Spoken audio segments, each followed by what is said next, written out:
দুধ সিমই বা সিমইয়ের পায়েস হয়তো অনেকবার খেয়েছেন, কিন্তু সিমই একবার এইভাবে বানিয়ে দেখুন। বাচ্চা থেকে বড় সবাই খুব পছন্দ করবে। বিশেষত বাচ্চারা এই সিমইটা খেতে কিন্তু ভীষণভাবে পছন্দ করবে। এটা একদম নুডলসের মতো দেখতে হয়, কেউ কারোর গায়ে লেগে থাকে না, ওরা কিন্তু খুব খুশি মনেই খাবে।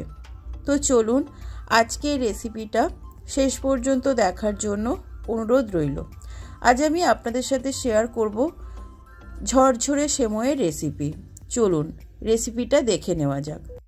নমস্কার বন্ধুরা, রুনু নিরামিষ রান্নাঘরে আরও একটি নতুন পর্বে সবাইকে আবারও একবার আমন্ত্রণ জানাই।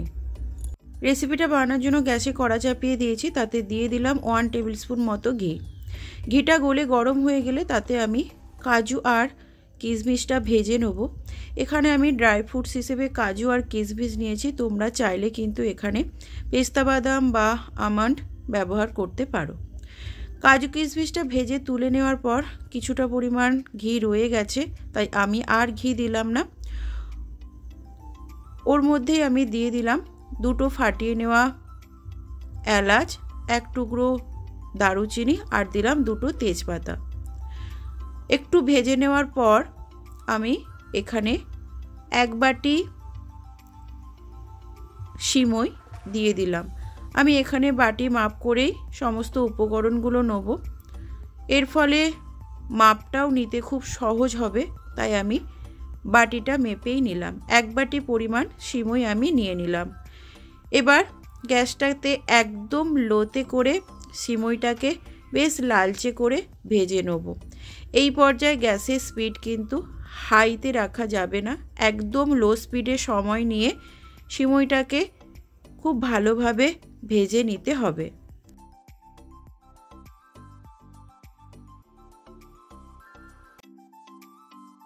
প্রায় 5 থেকে 7 মিনিট সময় ধরে আমি সিমইটাকে ভেজে নিয়েছি। দেখুন সিমইতে একটা সুন্দর বাদামি রং ধরেছে। সিমইটা আমার ভাজা হয়ে গেছে।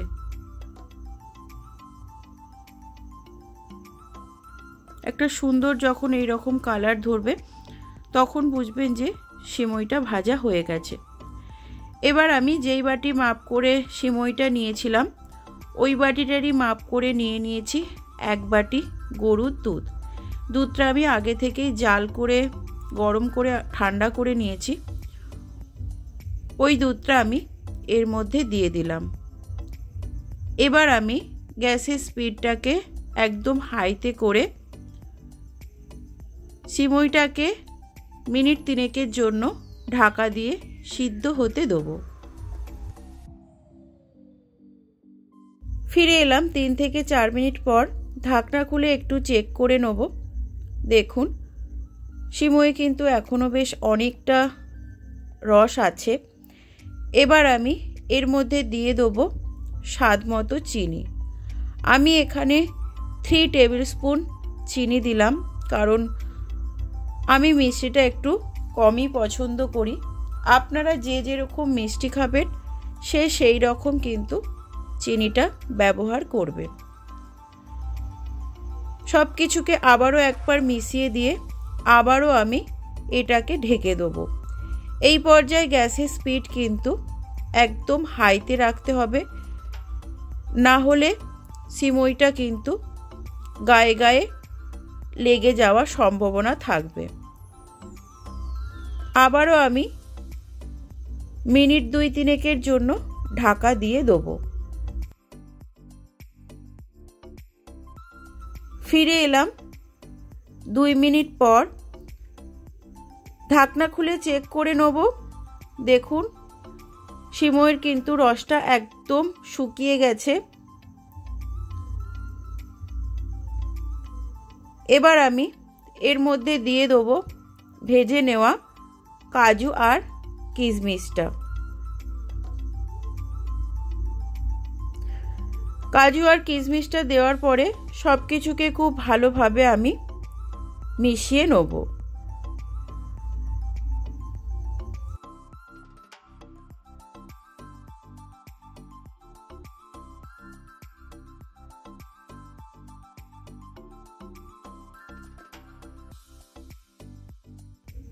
এবার আমি এটাকে আরও 2-3 মিনিটের জন্য একদম লো আঁচে ঢাকা দিয়ে দেবো।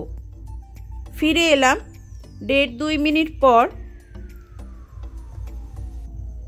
দেখুন সিমইটা কিন্তু আমার আগেই খুব ভালোভাবে সেদ্ধ হয়ে গেছে। সব কিছুকে আবারও খুব ভালোভাবে একবার মিশিয়ে নিলাম। দেখুন সিমইটা কিন্তু বেশ ঝরঝরে হয়েছে। এটা যত ঠান্ডা হবে আরও বেশি কিন্তু ঝরঝরে হয়ে যাবে, একে অপরের গায়ে আর এইভাবে লেগে থাকবে না। আমি এবার ঢাকনা দিয়ে এটাকে ঠান্ডা হতে সময় দেবো 10-12 মিনিট। ফিরে এলাম 12-15 মিনিট পর। এখনও কিন্তু এটা হালকা গরম আছে, খুব ভালো এখনও ঠান্ডা হয়নি। যত ভালো ঠান্ডা হবে এটা কিন্তু ততই ঝরঝরে হবে। দেখুন আমি এবার এই ডিলেগুলো ভেঙে এটাকে সার্ভ করব। এইভাবে সিমই বানিয়ে আপনারা রুটি, লুচি, পরোটা, এমনকি মুড়ি দিয়েও খেতে পারবেন। একদম ঝরঝরে হবে, কেউ কারোর গায়ে লেগে থাকবে না। বাচ্চাদেরকে এইভাবে একবার সিমই বানিয়ে দিন, তাদের কিন্তু ভীষণভাবে পছন্দ হবে। আজকে রেসিপি কেমন লাগলো জানাতে ভুলবেন না। সবাই ভালো থাকবেন, সুস্থ থাকবেন। দেখা হবে আবারও এক নতুন রেসিপির সাথে।